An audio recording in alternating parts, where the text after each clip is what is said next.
Good morning and welcome along to the Morning Post. Happy Easter one and all. It's great to have you here with us today. Now, if you've seen the news this morning, Musselburgh is off, so that won't be our port of call. But we have got Haydock, we've got top class action from Meydan, and also in Ireland, some really intriguing jumps action. I've got an excellent panel with me today. In the studio, Charlie Post's Robbie Wilders are joining us, one of which is a bit more sprightly and awake than the other. And also Jamie McBride from William Hill. Jamie, we'll go over to you first. How are you? And most importantly, who's today's boost? Morning, Manny. Good, thank you. Disappointing, but unsurprisingly, that William Hill budget didn't stretch to sending us to a nice hotel in Jumeirah Beach for a champagne brunch doing this before heading to the races. But hopefully we can get August Rodin beat and he can add some money to the coffers. We're going to go 5-2 from 7-4 for him for the usual £50. Okay, fantastic. August Rodin, of course, starting off his season in the Dubai Sheema Classic out in Meydan. More on that a little later. Remember, as always, to like, comment, subscribe, interact with the show and use the hashtag #TheMorningPost. Be in touch. Let us know who you're fancying today and your thoughts on the action. Charlie, great to have you in the studio. Big weekend for points pointing, isn't it? Yeah, cheers, Maddie. Yeah, so Easter weekend again has been decimated though by the wet weather, but there are a few fixtures, some good racing today at Kimble near Aylesbury, and then yeah, there's a few meetings still standing for Bank Holiday Monday. So for point-to-point fans, it's a real Christmas sort of themed weekend. Yeah. Yeah, and you're going to head off to where? I'm going straight to Kimble after here. We've a couple of young horses running with an unraced 4-year-old running today by Kingston Hill and an affinity called Power of the Sea that runs in a 3-mile maiden. So fingers crossed we have a bit of luck. Exciting. And Robbie, you've just been in America, so tell us a bit about that. Yeah, well, I do look tired on that, don't I? Yeah, I'm sort of still working on American sleeping hours. They're 5 hours behind. I was in Arkansas for 12 days visiting my auntie, lives out there. So yeah, very much back, hit the ground running. Got home from, as I was telling you, from Heathrow at 8 o'clock Thursday morning, straight to work. And yeah, it's been quite a tough couple of days, to be fair, but hopefully found some winners for us. Okay, what would your preference be, the Meydan or the Haydock over jumps? Haydock for sure. I'm not fully I'll be honest, I didn't watch a single horse race for 12 days when I was out there, so I've sort of missed the start of the flat. I did find an opportunity to catch up at the airport on the way home, but yeah, still in jumps mode, very much so Haydock for me.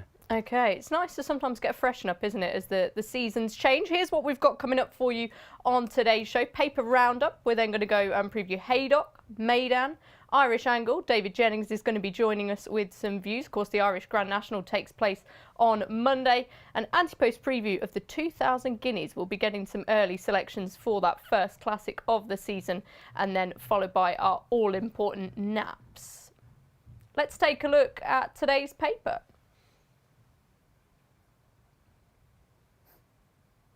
If we've got it. Yeah, let's serve it up. Dramatic pause. The paper's working on the same time as you, mate. Yeah, it is. It's taking a while. There we go. Today's front page, world beaters. August Rodin there. And Lord North, who's going for a record-breaking 4th Dubai turf. Incredible. Frankie Dettori, of course, on him, but he isn't on Emily Upjohn in the Sheema Classic. There's Stuart Riley, who's been out in Dubai this week. He sets the scene on what is going to be a really important season for August Rodin. And Johnny Deneen, our Irish expert, his wager of the weekend is Spillane's Tower at Fairy House. He's renewing rivalry with Blood Destiny. And David Jennings, who we're going to talk to a bit later on, is not happy with the Brits. He says that more British trainers should have gone over for the Irish Grand National. And he'll tell us a little bit about why that is later on. First up, though, let's go to Haydock, and our first port of call, given that Musselburgh is off, a great shame for everyone at the Scottish track, is the 205. Jamie, how do you bet on this race? Yeah, Brentford Hope's really solid at the front end. There's a couple for money, one at either end of the market. Brentford Hope's this really solid one.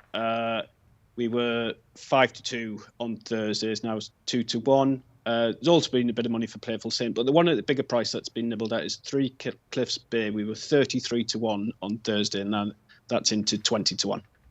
Thanks very much, Jamie. And Robbie, you're still in jumps mode. Who takes your eye in this? Good little race, actually, isn't it? Brentford Hope was a horse I was quite keen on for the Betfair Hurdle, he came. I forget why he came out of that race, but he definitely wasn't to the ground because he loves it. He loves it testing. He'll love how it is at Haydock. He's won since. That means he's off £6 higher than the Betfair Hurdle. He's got a favourites chance, but I do quite like Playful Saint in opposition. Obviously, Dan Skelton's going for the trainer's title now, and he looks to have a good chance here with Playful Saint. Thought that was a really good run from a year off at Stratford earlier this month behind Meydan. He's up a few pounds, but he's still really lightly raced. He's only raced 5 or 6 times for this stable. I think he's definitely got a few pounds in hand, and I would have expected him to reverse the form with Meydan, but Meydan's a non-runner anyway, so and he's about the same price. Yeah, I think we're very much singing from the same hymn sheet there. I was a big fan of Playful Saint. I'm almost surprised he's not a shorter price with the 4-1 available there, given the Skelton factor. But Brentford Hope so impressive at Newcastle last time. Charlie, who do you fancy? Yeah, I'm Playful Saint as well. So we've got a sort of a team sort of steam on this one. I mean, Brentford Hope always seems to be favourite. Doesn't seem to matter, as in I think he's won one of his last 3 starts, but he always seems to be sure. He's also the big reputation. Look, he was good the last day at Newcastle, but beating Horn Cape, but I don't think it's not like seriously good Saturday form, and a £5 rise for that. I thought he was vulnerable. Playful Saint again, I thought would have reversed the form of Meydan if Meydan had still been in this, and it looked to me around Stratford. I thought he looked like he travelled like the best horse. It looked like he took a blow turning in. Looked like he was going to be comfortably held, and then he rallied after the last. And I thought with that run under his belt, his third in Imperial Cup last season, Dan Skelton, as Robbie said, going all out for a trainer's title. I thought this horse looked primed for this race with plenty of money on the line, which could be essential as we go through these last few weeks of the jump season. Every pound is going to count in this, what could be an epic showdown, I think, because you've got 2 incredibly competitive blokes that are going to be going head to head. There'll be no mentor and sort of favourite son. I think it would be a proper showdown, won't it? As in they'll be massively trying to beat each other, and Playful Saint could be important today. Yeah, he could. Dan Skelton features in tomorrow's big read, I believe, in the paper, so make sure to keep your eyes peeled for that one. Do you think he could do it, be champion trainer this year? I think he could, yeah. I mean, I think if you look at Aintree, I mean, it's got to be a massive boost for him that Paul's got nothing in the National now. So, yep. The National would have been a huge swing. I mean, I think the Skeltons might get, if Gala de Leto gets in, that they could potentially have a runner there. And, I mean, Paul's got chances, Caldwell Potter, a couple of other big guns to fire at Aintree. But speaking, I was with Harry Skelton the other evening, and I think all their ones, Grey Dawning, they're all going to be pitching back up. Protectorat, Langadan, everything from Cheltenham's going to be going all out for Aintree, and Dan's been building up for this for a long time, and he's not let this opportunity slip. Now, whether it's good enough, I don't know, but they'll be chucking everything at it. Yeah, really can't wait to see how that plays out. We've got the Jockeys Championship, of course, with Harry Cobden and Sean Bowen losing a little bit of its fizz now. Harry's sort of got the upper hand, but it's going to be exciting, isn't it? Yeah, I mean, look, I think we spent so long with like the Jockeys Championship being dominated by Christmas that AP was out of sight, and again the Trainers Championship often doesn't come down to. Well, I mean, I think maybe there was the one time when Paul first won it when he beat Martin Pipe, and it does give an exciting narrative to the end of the season, doesn't it? That the titles are actually on the line and they're being competed for, rather than it being sort of a damp squib and a foregone conclusion. So, and like I say, with these two guys, it will mean a massive amount. Paul won't want to lose his title to Dan, no. and Dan, I think. He might say that, he'll feel guilty taking it off Paul. He definitely won't either, as in that they're two guys that this means a massive amount to them, the Trainers Championship, and I think it's going to be exciting. Okay, and as we get into the flat season as well, Robbie, you like a bit of a rogue bet from time to time. Are those specials something you get involved with? Nah, not at all, unless I'm sort of told to look at it for instance, I thought Sylvester de Souza would be quite interesting for champion flat jockey this year. Oh, was that your theory? I heard someone saying that. Was that you? Maybe. I'll take the credit for it anyway. I've had one bet, David Egan to ride a winner at Royal Ascot 7-2. Okay. Before he got the ammo job. It's just for like a specials piece we did at the start of the year. But is he that big? Is that really? Yeah, I thought that was huge. Yeah, just with one firm. But yes, it's not really something I look at too into. But I think if you do sort of dig around, you can find the odd bit of value. Okay, back to the rating note and back to the 205 at Haydock. Jamie, anything to add from you? This soft ground, I think all of us who are liking Playful Saint, it's good news for us, really. It is, yeah. I quite like Ballygeary. I thought he's messed about a little bit late on in the Moor battle. I think he's a strong traveller. I think this tight inside track at Haydock would suit him, so I could see him going well. Okay, on to our next contest at Haydock then, which is the 240. Part of the Challenger Series, these races, worth an awful lot of money, worth winning. Jamie, I'll go to you again. Just run us through your markets. Looking competitive, isn't it? It is a competitive. I'll just quickly mention the Trainers' Championship. We're currently 3s on Paul Nicholls and 5-2 Dan Skelton and 10-1 Willie Mullins, but Mullins would obviously have to win the National and then to give himself a chance. On this 240, yeah, it's a pretty static market, to be honest. Judicial Law is probably the main one. Price hasn't changed much, only 7 from 15 to 2, but he is popular. He was nibbled at for the Pertemps final at Cheltenham before being a late non-runner. This is obviously much calmer waters, so he's the one punters. He's the worst result at the moment, but it is a pretty static market. We are 4 places on this race, I should add, and Astronomical View was one we were happy to lay. I thought that race he won last time rather fell apart. I think this looks tougher for him. Okay, really intriguing contest at Haydock. No doubt some people still getting acclimatised to the news that Musselburgh is off and focusing on the jumps action.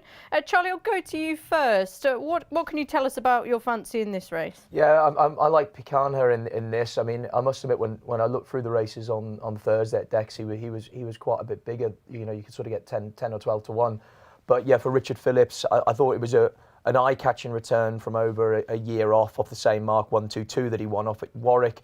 And he finished behind Emmett on that day and Kintara, who again backed that form up by both running really big race in the Pertemps final.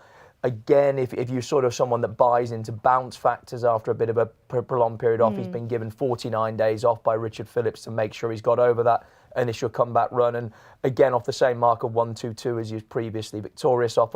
I thought conditions were ideal for him, 3 mile, heavy ground. And Richard Phillips, I think, had a winner during the week as well. So, yeah, Picana, I was quite sweet on him. OK. Speaking of up-and-coming jockeys, do you do much jockey coaching? I know you're a busy man. Yeah, I coach quite a few young riders at the moment. Dylan Johnson, who's based with Ollie Murphy, he's a young lad that's had a really good time of it this year. Tristan Durrell. Lewis Dobb, who's actually just recently moved up to Sandy Thompson, was with Laura Morgan. Talented rider as well. So and then Lewis Stones, I've done quite a bit of work with him as well. So and previously Charlie Todd, Fergus Gregory. So yeah, it's really rewarding. You know, as in it's nice to give something back, and the jockey coaching scheme is a real positive for young riders. Certainly when I was starting out, it was something that would have never been considered. And I think as the sport is evolving, you know, coaching is seen as a much bigger thing and all of that. And so these young riders now have so much support and hopefully gives them every chance to sort of make a real go of it. And what was it like back when you were riding? Would you get advice? I mean, like as in you might get some advice off the senior riders at the time, but I think certainly, you know, in theory, trainers were the coaches, and I think probably some of the coaching sort of methods were medieval, you know, as in it was there was sort of probably a lot of like, you know, we've got you this opportunity, make sure you go out there and take the most of it. As in, I'm not sure that sports science or sort of like working as a young athlete and their psychological approach to it would have come into it much. So I think things are definitely evolving for the better. Okay, Robbie, who do you like in this? Astronomic View is one that obviously Jamie's touched upon, incredibly consistent form figures. Yeah, it's definitely a player. Must admit, I didn't realise you have quite a lot on, don't you?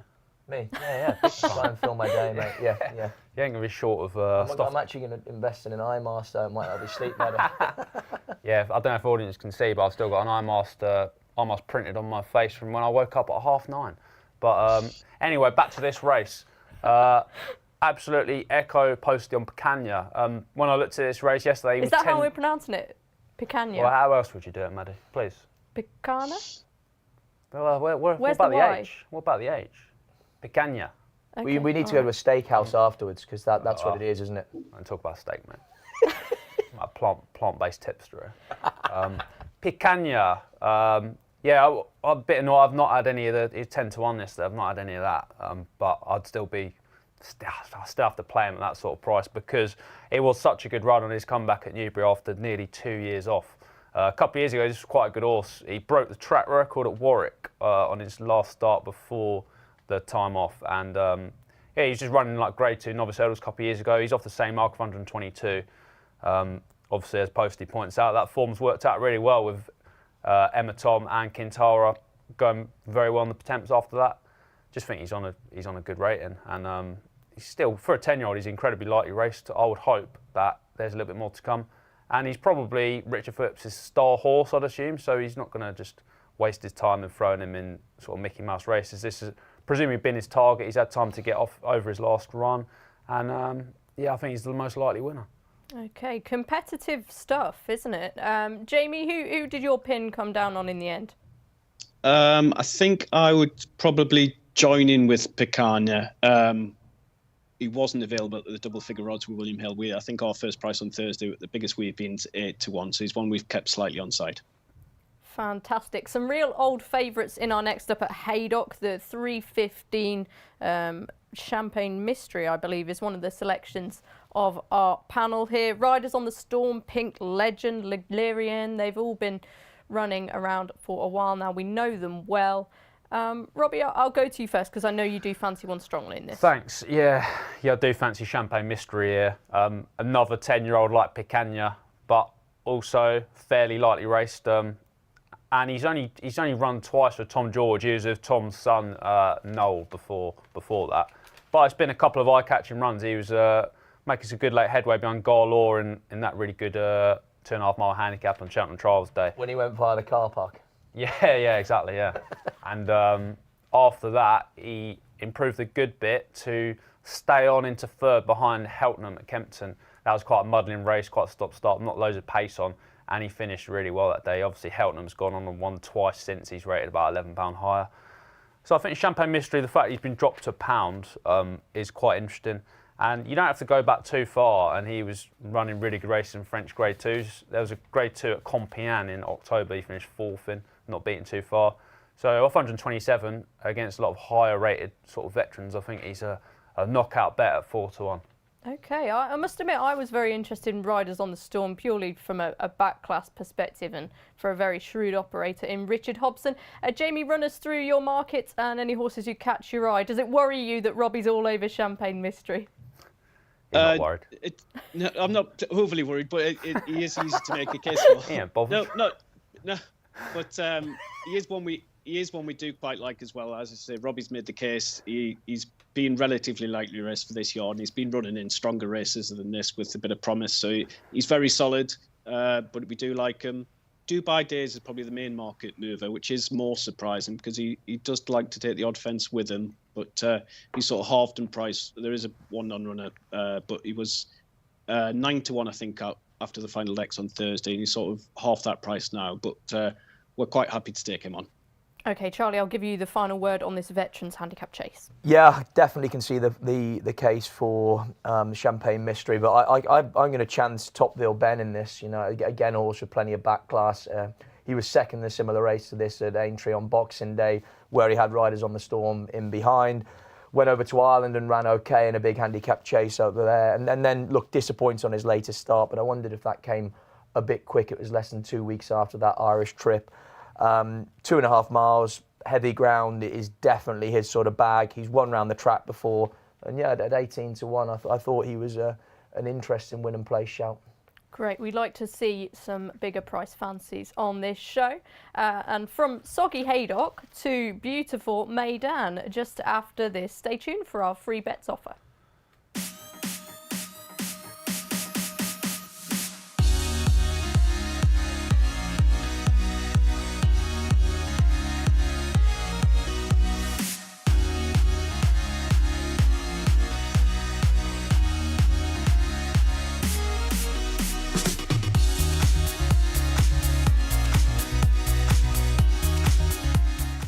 The next stop off is at Meydan. It's the 12:40. We've got some really top class action over there in Dubai to get through. We'll be getting the lads' views on some really classy horses as the flat season hots up again. And the first is this staying contest. It's the Dubai Gold Cup, sponsored by Altea Motors.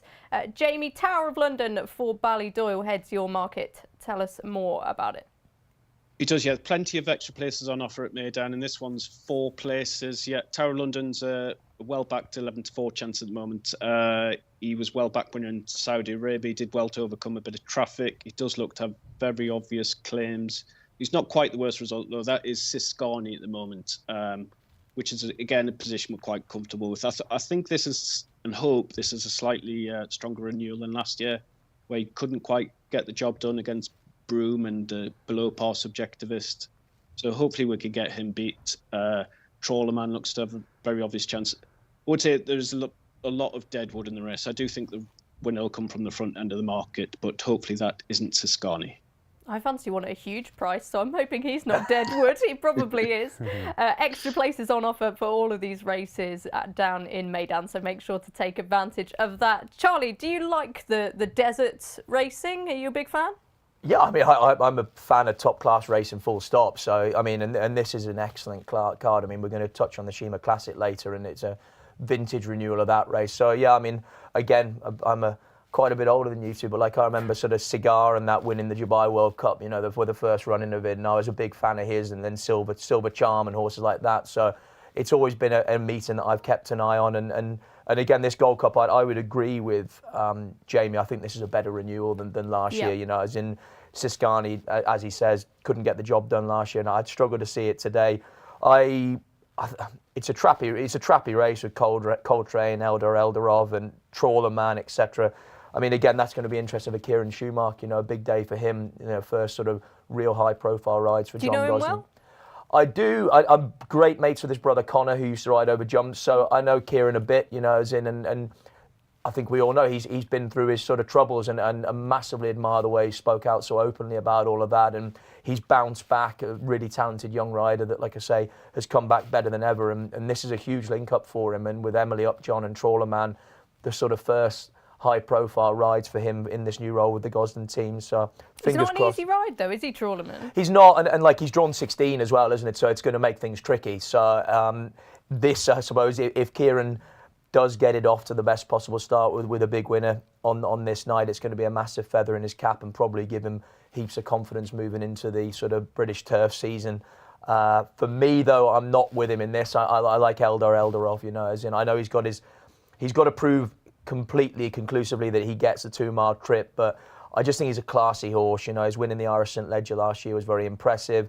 You know, at the weights he's weighted to beat Giavoletto, who beat him in the Yorkshire Cup now, and I just think as a 5-year-old he should be coming to his peak as a staying horse, and I'm just taking him as the younger horse coming through to maybe be better than a couple of these sort of older horses, like I say, the likes of Coltrane. Yeah, Tower of London is at the top of many people's shortlist. Robbie, after he won out in Saudi Arabia last time, beating Enemy very narrowly. Shrewd bit of riding, as always, from Ryan Moore there. But I thought he didn't necessarily have to improve on his 3-year-old form to win there. Really? Yeah, well, on Racing Post ratings, it was equal to his best effort before. Do you disagree?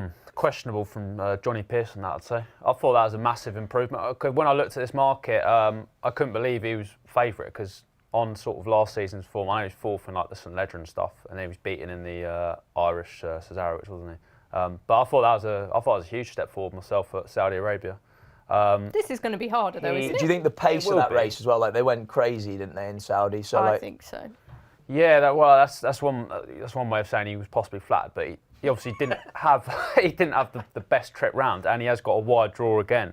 I just thought he was the improver in the field, because I've always liked Giavoletto for quite a while, and Giavoletto had every chance there, and he still was quite a cosy winner over him. He was off the same terms as Giavoletto, 7-1. I think he's the one. I don't think that he would have been primed completely to his best at Saudi Arabia. Wouldn't be Aidan O'Brien's style necessarily, and this would have been the more significant target. So I think he's actually pretty fair odds at 11-4.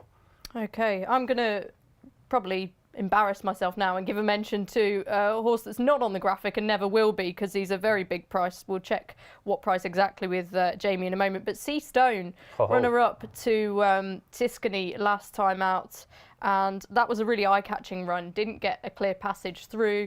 That form is obviously not good enough, we know that, but this is a horse who has some really useful form in the UK beforehand, decent handicapper, he's progressing the right way. I like the way he's shaped. he stays incredibly well. I think if he gets a good pace to aim at, he could perhaps run into a place at a massive price, just because, as we've acknowledged, there's not that much between these protagonists. Jamie, presumably you think I'm talking absolute nonsense there. Well, it's pretty easy to make the case he's the wrong price compared to Siscani, but hopefully that just means Siscani can't win rather than Seastone's a player. But he's 80-1, so, and I certainly wouldn't put you off an 80-1 chance. Nice. Yeah, he's a good horse actually. I remember I 3-pointed him for the paper at Ascot at the end of he got beaten off 87, and now he's got a chance in a Group 2. That's a little bit annoying, but he is a good horse, and you're right. That was a good run behind Siscani. Best of luck with your bet.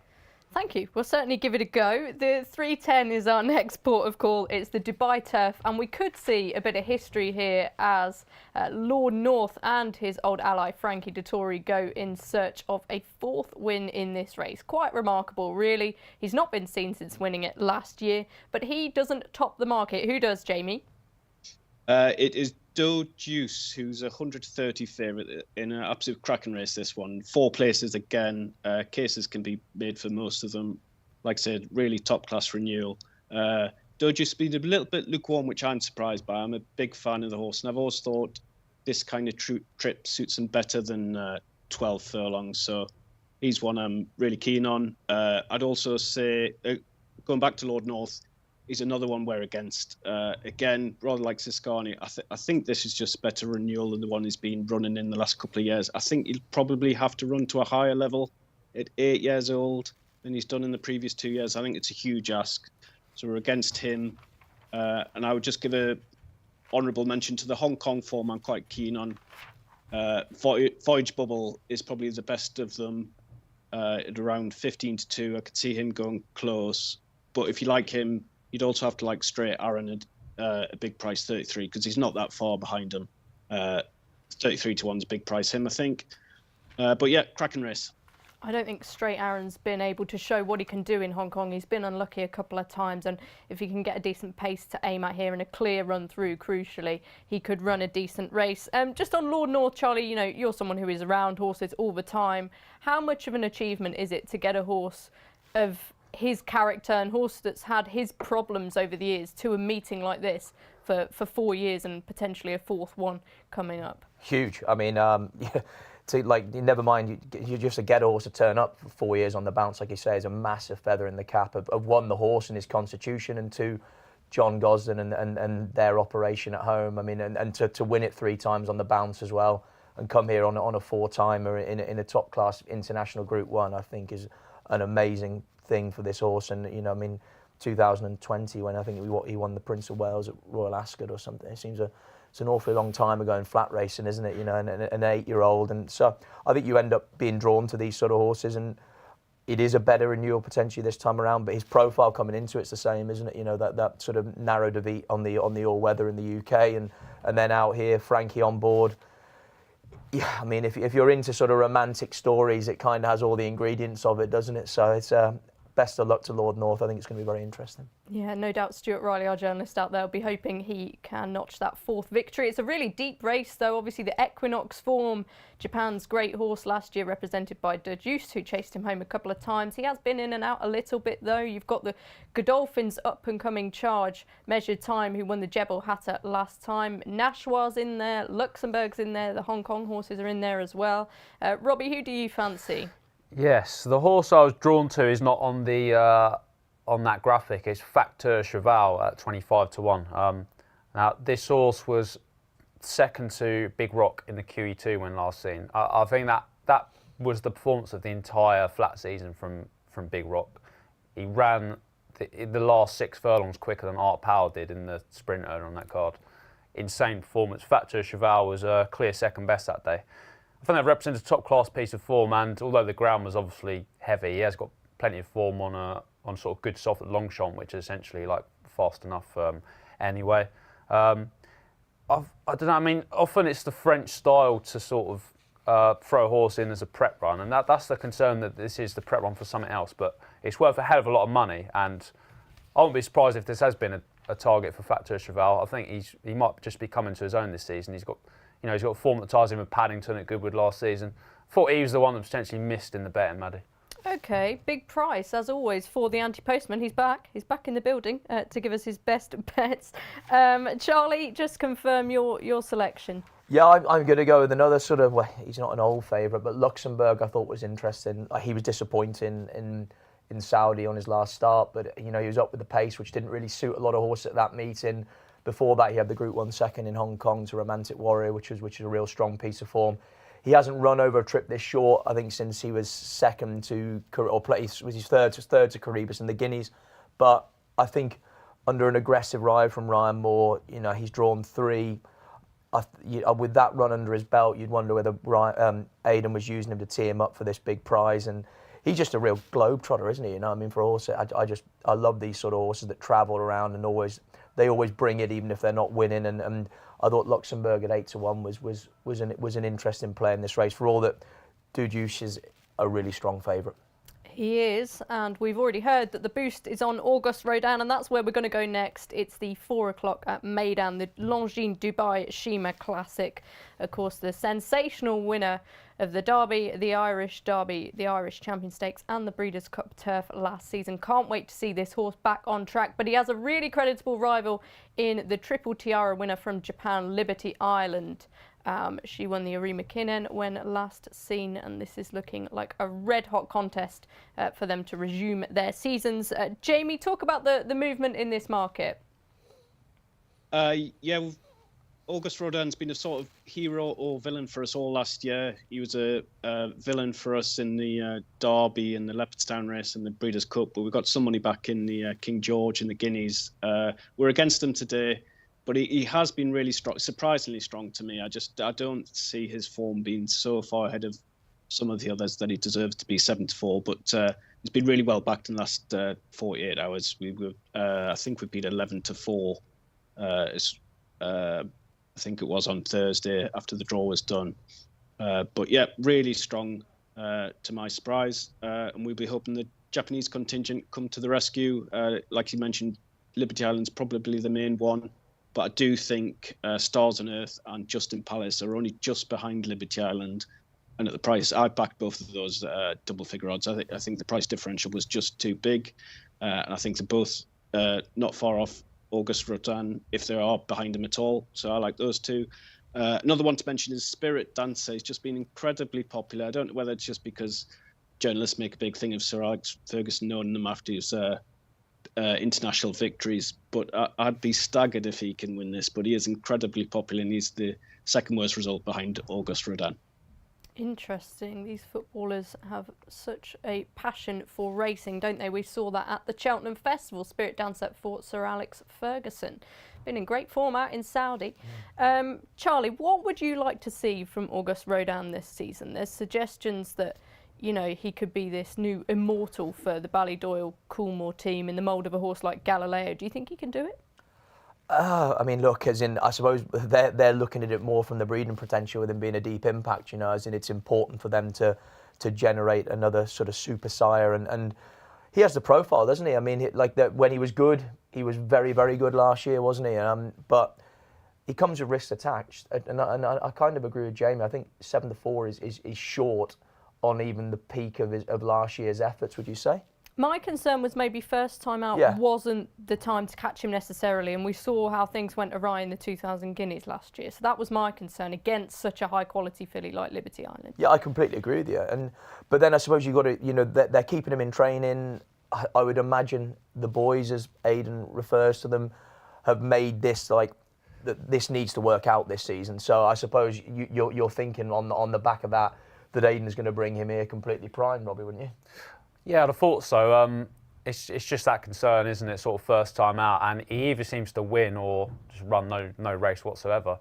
So I'm surprised he's that short without a prep run behind him, to be honest. I thought Emily Upjohn was a massive player here. I mean, if take out Ace Impact, obviously his exploits were brilliant, but I thought her Coronation Cup win was possibly the best sort of mile-and-a-half performance of the entire season last season, when she easily beat Westover. Really good time that day. And that was obviously first time out. She's got an exceptional record when fresh. So I wouldn't be concerned whatsoever about making a seasonal debut. And I'd be very surprised if she's out the first 4. So with Hills playing 4 places, I think 6 to 1 is a nice each way bet. Yeah, I think I gave Liberty Island an extra Group 1. She didn't win the Uri McKinnon, but she did win that Triple Tiara and has got good form alongside some of the best in Japan. I must admit, I thought Emily Upjohn was, the opposite of Equinox in that at least you could count on her to produce her best at this time of year. Yeah, and exactly. they planned to come out and race in this race last year, didn't they, before that had to become abandoned. So I was interested in her. Charlie, it's quite a deep race, though. Anyone else you want to mention? Yeah, I mean, it's a really deep race. I mean, like for me, I'm with Liberty Island. I mean, I thought the second to Equinox in the Japan Cup was the standout piece of form. I mean, if Equinox was in here, he'd be a strong odds-on favourite, wouldn't he? I mean, like the world's best horse. So I thought he was interesting. I think the story with Spirit Dancer is great. I mean, Jamie says that you can't see him winning this. You wouldn't mind owning him, though. I mean, he's won a heap of money, hasn't he? And again, it's been great for the game, Alex Ferguson, having those Cheltenham Festival winners and this really good flat horse. So I think he's one to watch out for. And I mean, this is just a really, really vintage renewal. And again, in Emily Upjohn, I can see the case that you both made for her there. Yeah, it's great that we can get excited about the flat season with these top-class horses coming out. Jamie, anything to add before we move on? Yeah, no, it is a very deep race. One other that probably deserves mention is Rebels Romance. It looks as though the last couple of starts he might have got back to close to his best or Breeders' Cup winning best. So he's another one with a big shout, and he's a good each way price, like we're saying, in a deep race and a cracking race. Okay, David Jennings is going to join us shortly, but before he does, we're going to look at our anti-post race now, which, speaking of the flat season, is the first classic of the year. It's the Quipco 2000 Guineas, and speaking of Ballydoyle, Auguste Rodin and big talking horses, we've got City of Troy, who looks an absolute freak. He is set to make his seasonal reappearance in the race. It's very short price. I wonder if our tipsters can fancy something to take him on with. Jamie, I'll just go to you first. Have you seen much action in this market? I mean, I always find it remarkable that horses can get so short, given at the end of last season how good City of Troy looks, but it's a long winter for them and things can go wrong.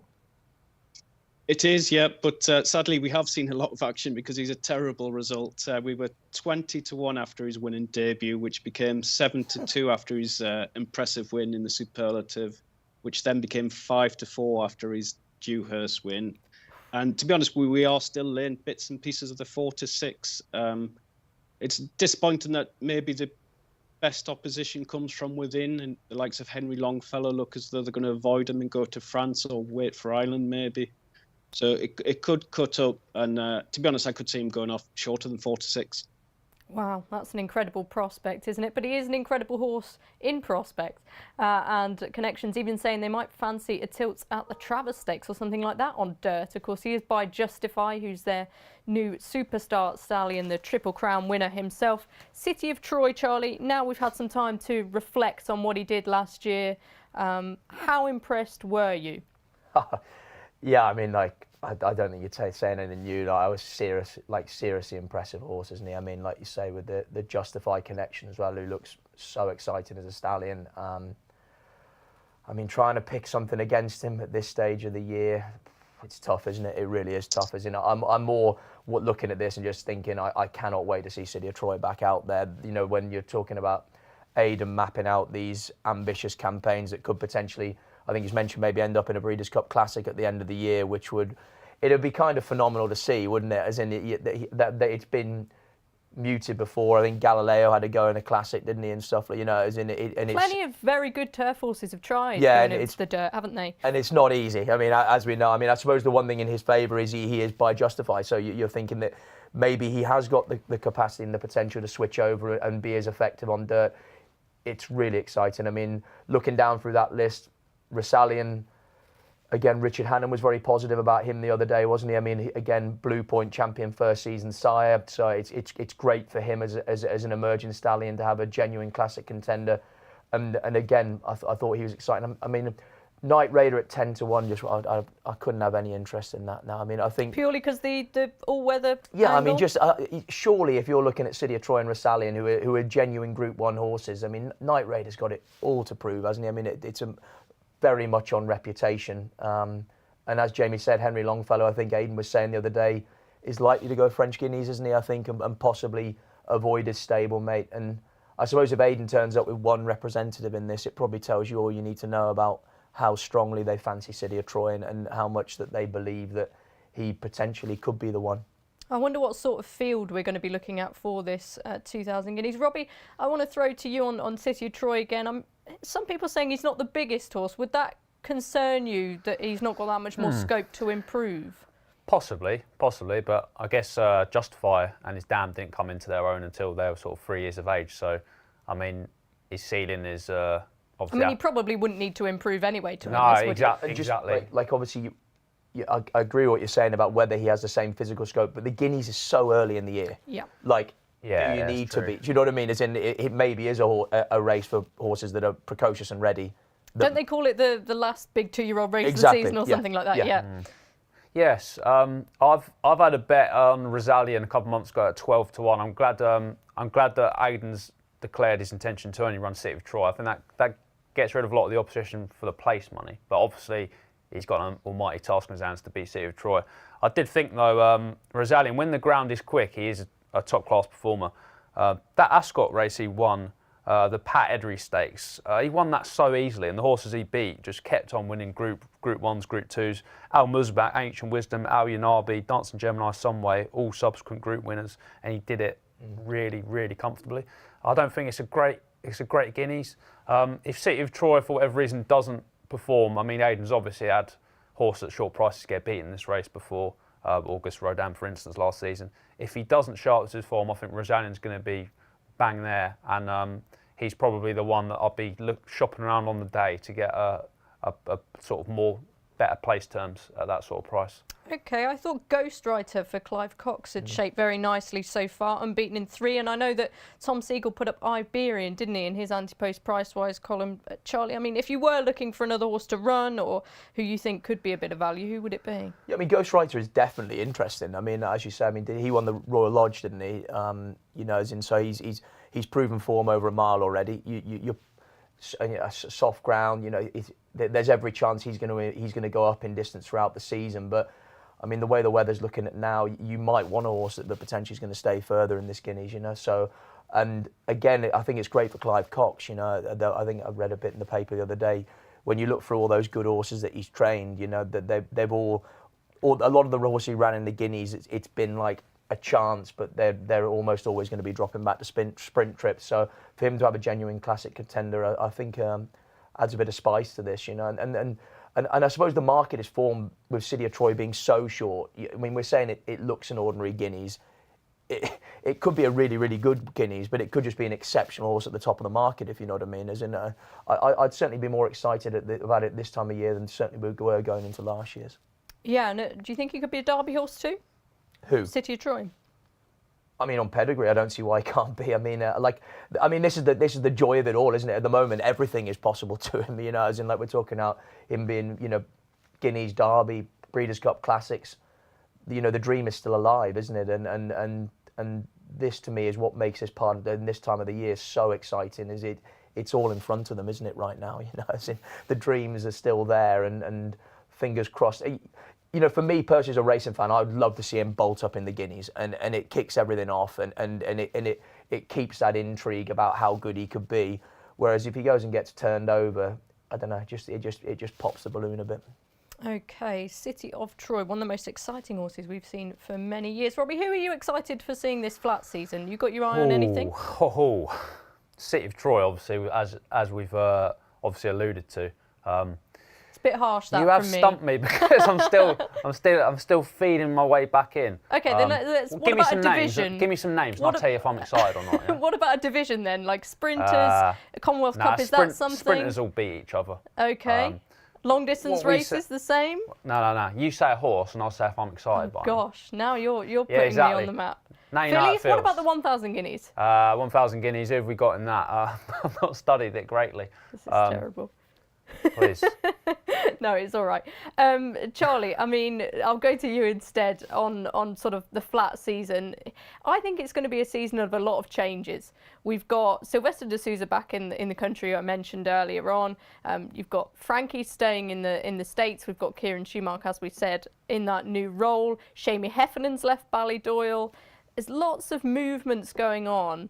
We've got some huge new investors in the sport in the shape of like Wathnan Racing, and Ammo Racing as well have already begun their campaign with a bang. So yeah, I mean, we've got David Egan in with a big job there as well. You know, as exactly. I think, like you say, from a rider's perspective, it's a really exciting time of year. You know, you got the old guard, you got, you know, William Buick, Oisin Murphy, all there. You know, and the Jockeys Championship could be very intriguing, as someone said earlier on. Sylvester de Souza adds another new element to it. You'd think with obviously his sort of checkered time in Hong Kong and how that came to an end, that he's going to be massively out to prove a point and sort of establish himself back in UK racing.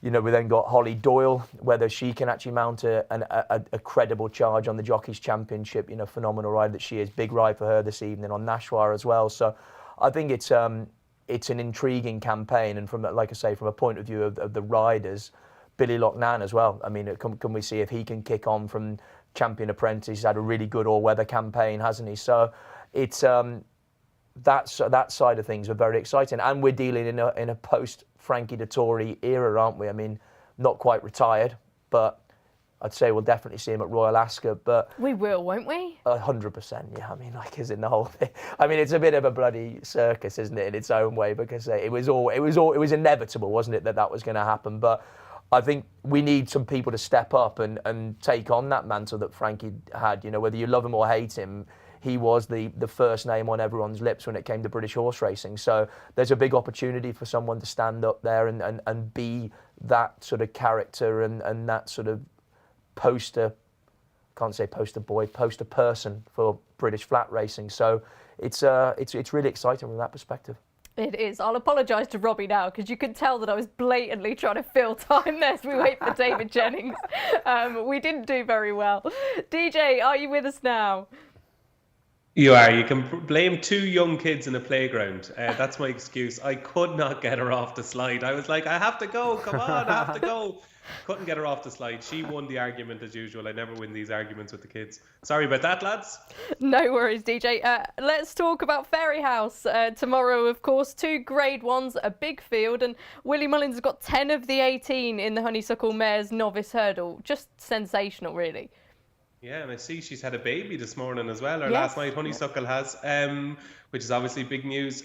Look, this is actually a really intriguing race. I know Willie has the majority of the field, but it's actually going to be a very informative event as regards next year and even next year's Mayor's Hurdle, because even the likes of Jatara, who nothing went right for Jatara at the Dublin Racing Festival, Rachel Blackmore had a horrid time, and she's a talented mare. Like, she's rated 140. Fun was obviously really good and beat the boys, beat Mirazor West at Naas just before Cheltenham, which kind of went by a lot of people. And then your beloved mare, who I know you're a huge fan of, Maddie, Only by Night, for Gavin Cromwell and Keith Donoghue. And I know they're convinced that Only by Night wasn't right when she ran last time in England. And so it is a really good race. The one thing I will say is, if there is a potential superstar in the lineup, and by superstar I mean a superstar mare, I still do think it's Jade de Grugy. Paul Townend is a phenomenal jockey, and he gives horses brilliant rides 99.9% of the time. But I thought that 0.01% was Jade de Grugy in the Mayor's Novice Hurdle at Cheltenham. Jack Kennedy stole his position after the second last, and then he did what I absolutely hate. He came right down the inside on the new course. He was away from all the action. Golden Ace and Brighter Days Ahead were on the near side. She was 4 or 5 horsewidths away from the action, and she got lonely, I thought, up the home straight. I think 2.5 miles, right-handed, Fairyhouse. I think this is made for. I know it's only 17 days since she ran that Mayor's Novice Hurdle in Cheltenham, but I'm keeping the faith in Jade de Grugy. She's 11-4. I think that's a corking price. Okay, a good mare is set to come out of that race, whatever happens. Can't wait to see. Quite a lot of depth there, particularly from Clasutton. What about the Willowarm Gold Cup? It's at 4:55 tomorrow. Sees a rematch between Spillane's Tower and Blood Destiny, DJ. Lots of speak about Jimmy Mangan, who trains Spillane's Tower. Just tell us a little bit about him. Well, he's Jane's dad, first of all. I suppose that's his new claim to fame. He's a legend of the game, one of the really, really nice guys, and he had a very, very good horse, obviously, years ago, Monty's Pass, who won a Grand National, and then, of course, Connacht Castle won this race for him as well, and it's interesting, Johnny Deneen's column in the Racing Post today, a regular visitor on the Morning Post, Johnny, is, if you read his column in the Racing Post today, what he doesn't say about Spillane Tower isn't worth talking about. He thinks this is a brilliant horse, to quote him, the best horse Jimmy Mangan has ever had, and he expects him to reverse that form of Blood Destiny from the run at Navan. Of course, that was 2 miles, and Spillane Tower was given Blood Destiny weight that day. This is 2.5 miles. They're on level weights, and I think he's probably right.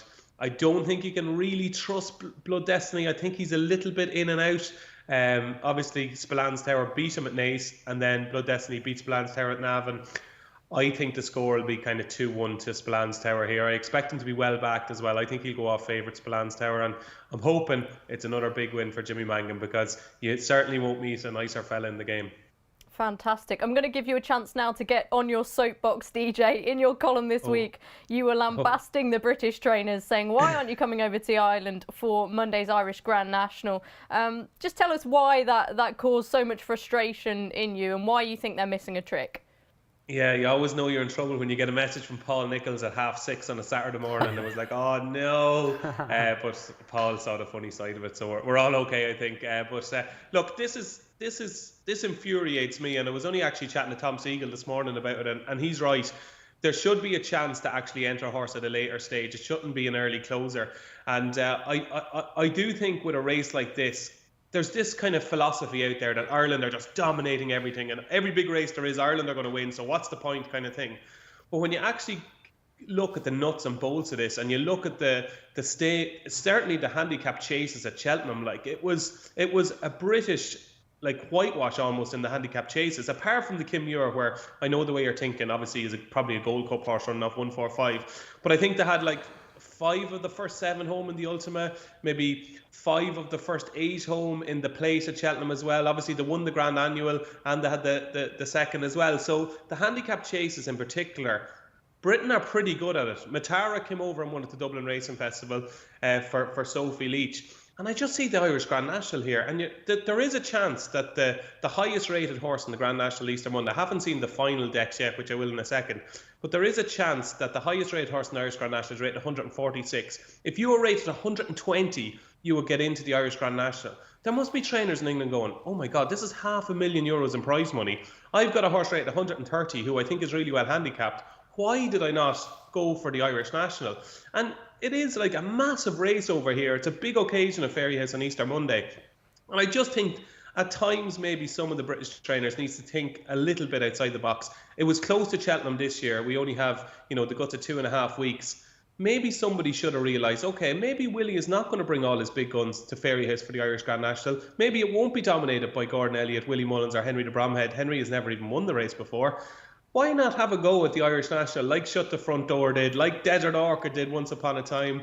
Muda him won it. I find it infuriating that tomorrow there won't be a British representative in the Irish National, whereas we go to the big one at Aintree in a couple of weeks' time, and it's obviously going to be dominated by Irish horse. I don't know what Charlie thinks, but I just think it's a little bit frustrating from my point of view. Okay, we'll give you right of response here, Charlie.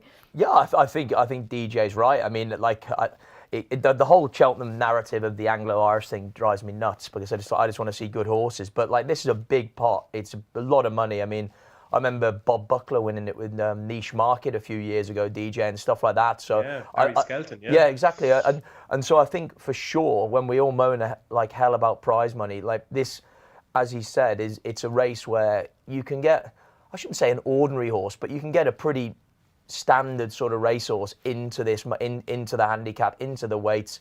If you go on soft ground, I don't know what isn't to like about getting over there and having a go. And yeah, I think we got to look at it that we want probably trainers to be a bit more aggressive, like be a bit more creative in their placement. And again, I'd imagine Paul probably messaged DJ because it'd be the sort of thing that Paul would go and do. Was there a reason why he didn't this year, DJ? I don't think I made the point that 3 under through 5 would have been an ideal type for the race, and he said that he needs good ground, and like it's probably a good piece of placing by Paul going for the Bet365 Gold Cup at Sandown. But It was a funny message actually, because he sent it and he said, "How many winners have you trained?" with a load of exclamation marks. And he's so right. Like me telling, trainers like Paul Nichols what they should be doing with their horses is a bit like me telling people how to get a six-pack. Like, it's ridiculous. Surely you just go the off-license DJ, don't you? Yeah. I do think that they missed a trick here. I think this was one year where you could have had 5, 6 maybe British horses in the race, and we could have had, a proper, there would have been a big chance of the first British winner of the Irish National since shut the front door 10 years ago.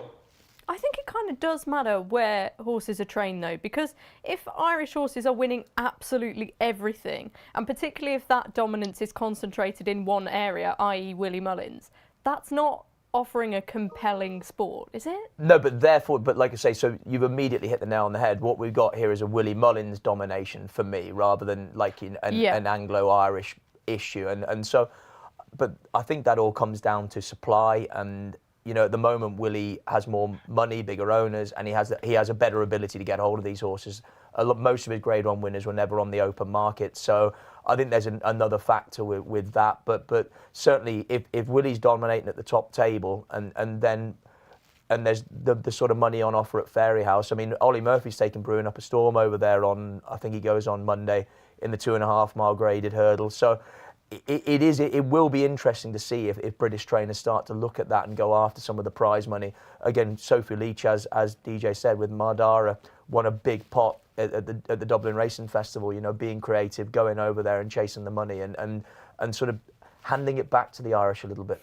Yeah, have you got an Irish national fancy or one? Obviously, decks are coming out as we speak, but was there one? Yeah, I that mean, caught your eye? I liked again, if DJ's still there, I liked Hatter Dark of Gavin Cromwell's. He's 2 for 2 for the yard since he left Thomas Gibney, and he's £9 up for his win the last day of a 3 mile one. But I'd be amazed if £9 rises the ceiling of his progression. And yes, the trip is a bit of an imponderable, but DJ, I thought the way he travelled through the race the last start, he's going to have every chance of getting this 3 mile 5 trip if he's been declared. He has been declared. Sean Flanagan is jocked up. He has got 11 stone 1. The top weight now is Manila Cocooner, as expected. Farouk Delane came out. Manila Cocooner with a mark of 148 is top weight, so that goes back to this was a great chance for others to get a chunk of the prize money. But it's still a fascinating race nonetheless. I think there is potentially 2 horses who could be chucked in here. That neither of them are actually my selection. I thought Senior Chief was rock solid, a kind of a novice on the up who will relish testing ground. We don't know how good he is yet. He's definitely not a Grade 1 horse, but he could be a Grade 2 horse. He's running off a mark of 141. I thought 12 to 1 was a big price about Senior Chief. But there could be 2 horses really well handicapped here. One is Any Second Now, who of course was placed in 2 Grand Nationals. He's down to a mark of 140.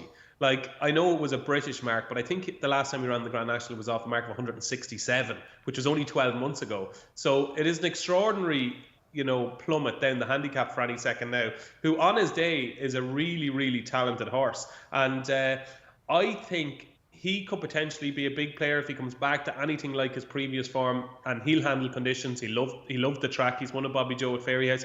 And the other one is last year's Pertemps final winner, Good Time Johnny, who scares the life out of me, because if Good Time Johnny jumps and gets into a rhythm, and it's a big if, he's running off a mark of 132. There are very shrewd judges, including our own Tom Siegel, who tipped Good Time Johnny to win the Stairs Hurdle at Cheltenham a couple of months ago. And that's a Grade 1. And he's now running a handicap chase at Fairyhouse over 3 mile 5, which he'll relish.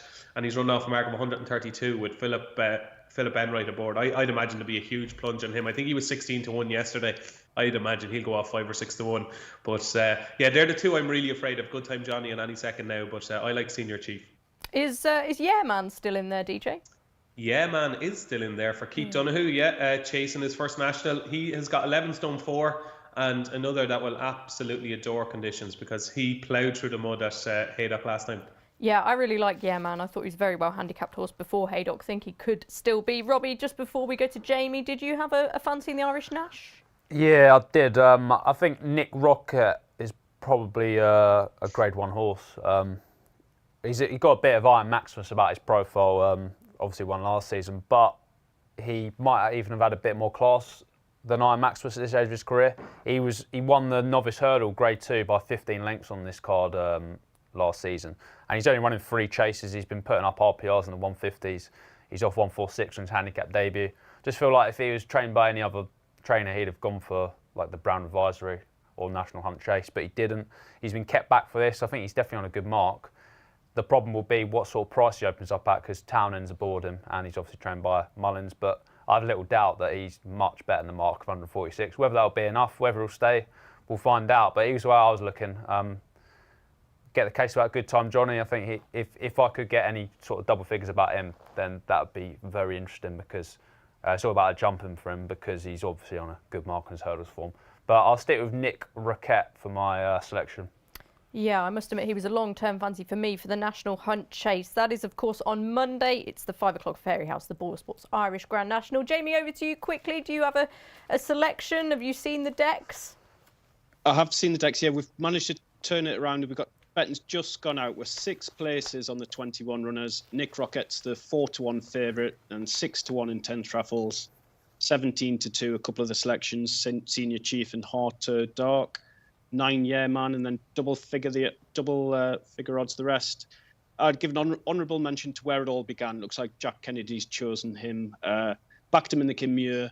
He jumped absolutely brilliantly, and I thought I was on a winner all the way through, especially when I Know You Where You Think and disappeared out the back door early tours. But then he quickly came back into view 2 out, and it was put to bed pretty quickly. But like Where It All Began is a horse I like, so he'd have an each way to squeak. It's going to be a race to savour that Irish Grand National, but it's best bet time now. We'll go over to you, DJ. I'll give you first dibs. Who's your best bet of the weekend? And happy Easter. Yeah, same to you, Maddie. I'm staying at home today and I'm going to the 3:55 at Fairy House. Couldn't believe this was chalked up a 4-1 yesterday. I thought that was a huge price. I like Read to Return for Tony Martin and Maxine O'Sullivan. Maxine, a terrific rider and one of the best in this race. It's the Ladies National, and Tony Martin is really good at getting his horses ready for this particular meeting. He's got Good Time Johnny tomorrow. Obviously hasn't been a great week for him, but I think Read to Return is well handicapped, both over hurdles and fences. He's the type of horse I could see running up a sequence, and I think if he gets into a good rhythm here, he's a big eye catcher at the November meeting at Cheltenham, and he's had a little bit of a break coming in here. I think he's been well enough supported this morning, but I'll be disappointed if Read to Return is not good enough to win that Ladies National. 3:55 at Fairy House. Thanks, DJ. And over to you, Jamie. You're sticking with the Japanese horse. Yep, Dojuice for me. It's obviously a really strong race, but I can't wait to see him back at 9 furlongs, and hopefully he can get the job done. Okay, I'm going, as you'll see on the graphic there, for a horse in a race that we've not mentioned, the Alquas Sprint, which is at 1:15 at Meydan. California Spangle, the Hong Kong horse, 9-2 he is there. I think that's an outrageously good price. Very, very good sprinter miler in Hong Kong. Has only been beaten once, I think, over 6 furlongs. Has beaten Golden 60, who we know all about. Won over 7 furlongs last time in the Jubilee Cup, beating a horse who finished second in the Hong Kong Derby. He's got so much speed, I think Brenton Abdullah can just let him roll back over the straight 6 at Meydan. He's got just spades of class, I think, over some younger rivals who admittedly are getting weight. But it's California Spangle for me, and I'll definitely be taking some of that 9-2. Charlie? A little bit less pace for my selection. Playful Saint in the 2:05 at Haydock. One for the Skeltons, hopefully. Okay, and Robbie? Yeah, 3:15 at Haydock for me. Champagne Mystery. Best luck with your nap. I hope you have a better record than our usual host Dave does, because unless he tipped one last Saturday, I didn't see last Saturday show, but he didn't. So I think he's on a losing run of 22, perhaps. So. Stop. That's all. Best of luck to you, Maddie. Hey, you know yourself, DJ. There's nothing poor about Dave. Anyway, we'll try and do our best. That's very, very harsh on Robbie Wilders there. Jamie, best prices or boosts on these naps? What have you got for us? Yeah, we've got 11-4 Read to Return, 5-1 for Playful Saint, Dojuice and Champagne Mystery, and 13-2 for California Spangle. 13-2. Oh, sensational. nice.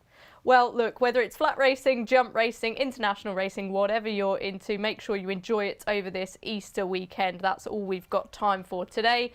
As always, enjoy the racing, gamble responsibly, and we'll see you soon. Bye-bye.